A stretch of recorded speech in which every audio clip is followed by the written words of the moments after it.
मोरे भूखल वाला रे तो सुन पियावा रे पियावा रे। हाँ तना को ध्यान नहीं छोड़े ले सखी मैया के रोज पूजा करे ले सखी के रोज पूजा करे ले सखी। हाँ तना को ध्यान नहीं छोड़े ले सखी मैया के रोज पूजा करे ले सखी। रोज रोज जले मंदिरवा रे रोज रोज जले मंदिरवा रे मोरे भूखल बहा मोरे भूखल बा नवरात्र सुन पियावा रे मोरे करता नवरात्र सुन पियावा रे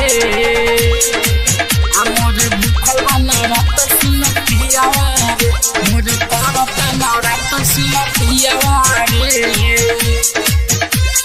पियावा रे। म्यूजिक बाय सन्नी प्यारे। पियरी पहन के हो जाले टाना टहन रे भक्ति में इने करला गलबा मोहन रे।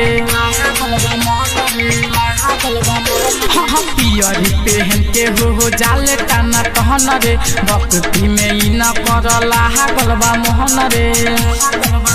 ई जरा हवा रे देख दियावा रे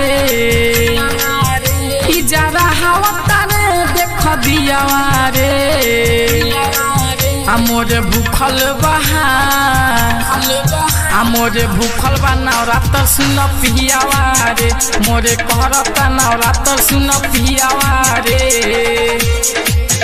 मोरे भूखल बा नवरात्र सुन पियावा रे मोरे करता नवरात्र सुन पियावा रे। म्यूजिक बाय सन्नी प्यारे। लक्ष्मण देवरू नितेश संगे साथ में फूल छत ले ले बागे अपना हाथ में रामू देवरू गौतम संगे साथ में फूल छत ले ले बागे अपना हाथ में चंदन बजा हवा रे घंटियावा रे चंदन बजा हवा रे घंटियावा रे मोरे भूखल बहा मोरे भूखल बा नवरात्र सुन पियावा रे मोरे करता नवरात्र सुन पियावा रे। हाँ तना को ध्यान नहीं छोड़े ले सखी मैया के रोज पूजा करे ले सखी। रोज रोज जले मंदिरवा रे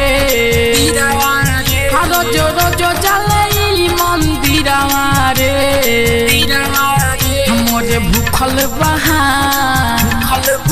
मोरे भूखल बा नवरात्र सुन पियावा रे मोरे करता नवरात्र सुन पियावा रे।